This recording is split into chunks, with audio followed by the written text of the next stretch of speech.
जो पूर्व जन्म के संस्कारी प्राणी नहीं होते हैं या जिनके पाप कर्म अधिक बढ़े हुए होते हैं, उनके सामने सत्संग की चर्चा की जाती है भगवान की, तो उसके 3 लक्षण हैं। जो भक्तिहीन कर्महीन प्राणी होता है, कबीर साहब कहते हैं, कबीर पिछले पाप से हरि चर्चा ना सुआवे, और कहूंगे चर्चा चलते लटके लेगा, और ना कोई और चर्चा शुरू कर देगा। अच्छा सुन, एक बात सुन मेरी, वो फलाना काम ऐसे था, वो जैसे आप कोशिश करते हो कोई रिश्तेदार भाई बहन मित्र को चर्चा सुनाते हो, 2 सेकंड सुनता है, फिर वो ध्यान ऐसे ऐसे रहता, ऐसा है ना वो एक काम जो आप वो ऐसे हो गया, उसको ऐसे हो गया, आपको भी डिस्टर्ब कर देगा, आप बताना चाहते हो। और तीसरा कहते हैं, फिर मुझे काम याद आ गया, फिर मिलूंगा, उठ कर चल जाएगा। कबीर भगवान बताते हैं कि कबीर पिछले पाप थे, जिनके पाप घने बढ़ गए, हरि चर्चा ना सुआवे, अच्छी नहीं लगेगी, और कहूंगे कह उठ चले ना और बात बनावे। तो ये उस व्यक्ति के लक्षण हैं जो पिछले जन्म के पापों से ज्यादा ग्रस्त है। सीधा ही वो 84 लाख प्रकार के प्राणियों से, पशु पक्षियों की योनि से प्राप्त सीधा मनुष्य जीवन प्राप्त किया है। तो उसके अंदर भक्ति प्रवेश करना बड़ा कठिन होता है, लेकिन हो जाती है। उसको थोड़ा ज्यादा समय लगेगा इस ज्ञान को समझने में, और शुरुआत एक बार हो जाती है, धीरे धीरे किसी ना किसी जन्म में तो वो हो ही जाती है। एक कागभूषण नाम के, अपने पुराणों में भी इसका प्रमाण आता है, कागभूषण नाम के एक महापुरुष हुए हैं, और एक गरुड़ जी जो श्री विष्णु जी के वाहन माने जाते हैं। इन दोनों की एक बार आपस में चर्चा हुई। कागभूषण कैसे हैं, उनका बाकी का शरीर मनुष्य सदृश है, लेकिन चोंच और ऊपर का हिस्सा जो मुंह है वो कौवे का है, उसको कागभूषण कहते हैं। इन दोनों की आपस में एक बार चर्चा हुई। कागभूषण से गरुड़ जी ने पूछा, हे भूषण जी, आपके पास बैठने से मुझे बहुत शांति मिलती है, आपने यानी ये भक्ति विधि और ये अमरता, क्योंकि कागभूषण जी की काफी लंबी आयु हो गई है, काफी प्रलय उसके सामने हो चुकी हैं, अभी भी वो विद्यमान है। तो उसके लिए पूछा कि आपको ये कैसे प्राप्त हुई। तब कागभूषण ने कहा कि एक लंबी कहानी है गुरु जी, मैं एक बार 20 वर्ष की उम्र थी मेरी, और एक भयंकर अकाल गिर गया। हम भाई बहन थे, मेरे से छोटे मेरे भाई बहन थे। उस अकाल के दौरान वो भूख सहन नहीं कर सके, उनकी मृत्यु होगी, मेरे माता पिता की भी मृत्यु होगी, वो भी भूख सहन नहीं कर सके। मैं युवा था, जिस कारण से मैं उस अकाल को झेल कर माता पिता और परिवार के नाश होने के बाद उस क्षेत्र को छोड़कर मैं अवंतिका नगरी में चला गया। वहां अकाल नहीं था।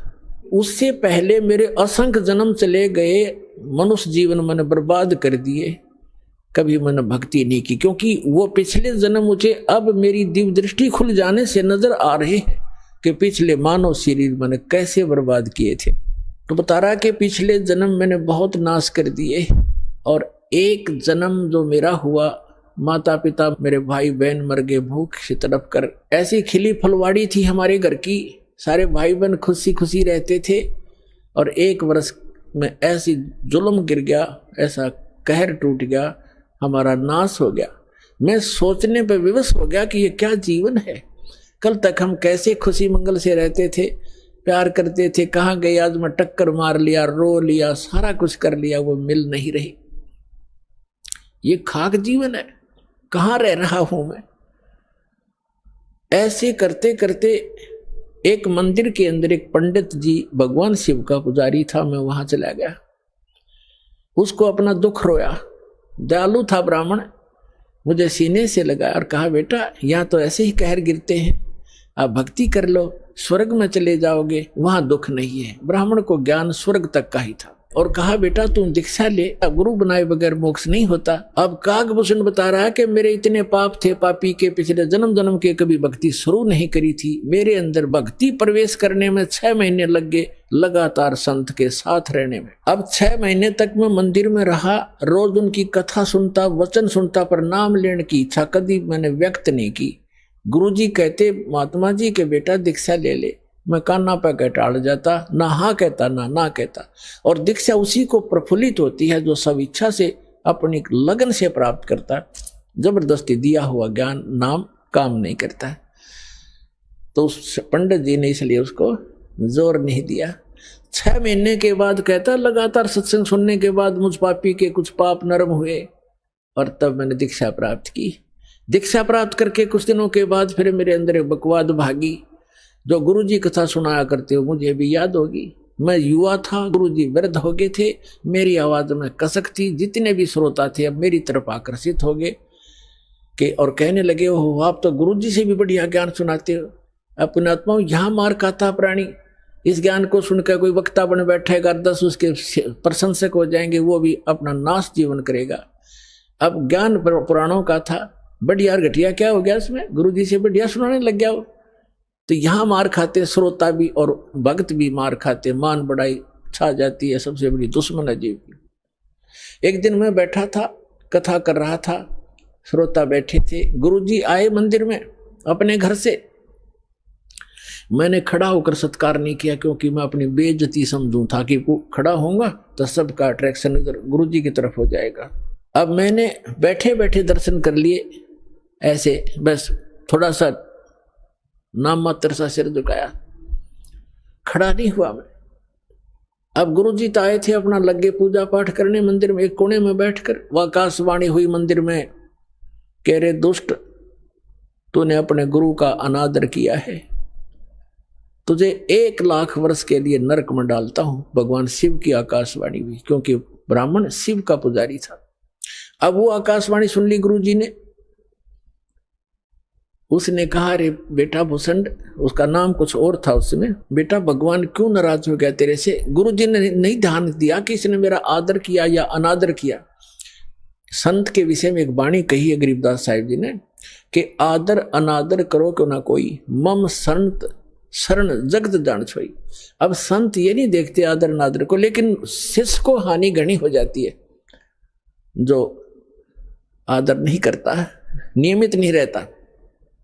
तो उस गुरु ने पूछा बेटा क्या गलती करती, भगवान आपसे क्यों रुष्ट हो गए। अक्षमा याचना कर, दयालु है भगवान, माफ कर देंगे तेरे को। और खुद भी अर्ज की, हे भगवान बच्चा है आपका, गलती होगी, बालक है, क्षमा करो। तब उसने आकाशवाणी की फिर दोबारा भगवान शिव ने, जब ये निकम्मा व्यक्ति अपने गुरु का आदर नहीं करता तो मेरा क्या आदर करेगा। गुरु एक रिहर्सल करनी होती है गुरु जी को भगवान की तरह मानकर, क्योंकि हम जैसा व्यवहार गुरु जी के यहाँ कर रहे हैं तो परमात्मा इस रूप में आपको वहां ऊपर जा करके आपकी परीक्षा लेगा। एक स्थान है मान सरोवर पर, तो वहां जो जैसा भाव आपका यहाँ वैसा वहां होगा, जैसे सोपन में होता है। तो वहां से वापस आने के बाद फिर आप बहुत युगों तक वहां नहीं जा पाओगे।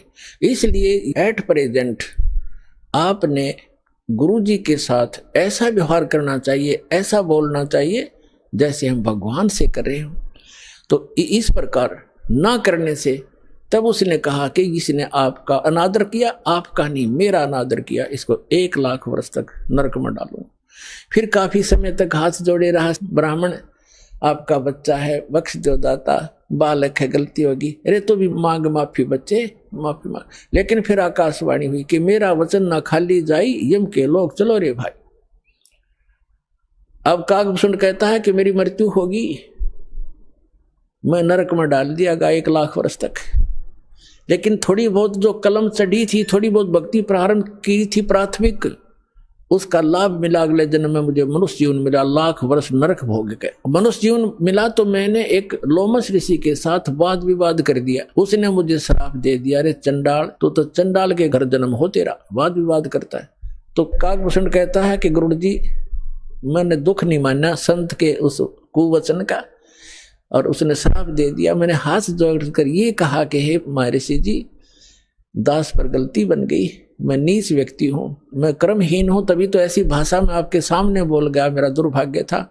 एक दया करियो दयालु कि मैं किसी जन्म में से चंडाल का पैदा हूं, पर आप भगवान की भक्ति ना भूल पड़े, ये दया करते मुझे।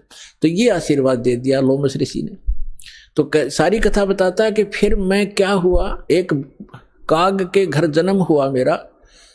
जैसे ब्रह्मा जी हैं, इनका हंस वाहन है, और हंस के साथ एक हंसनी कंपलसरी होती है।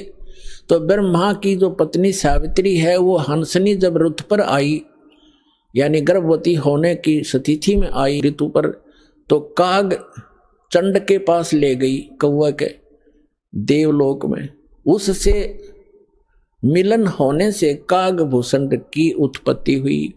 शेष शरीर मनुष्य जैसा है, ऊपर का मुंह और चोंच कौवे जैसी है।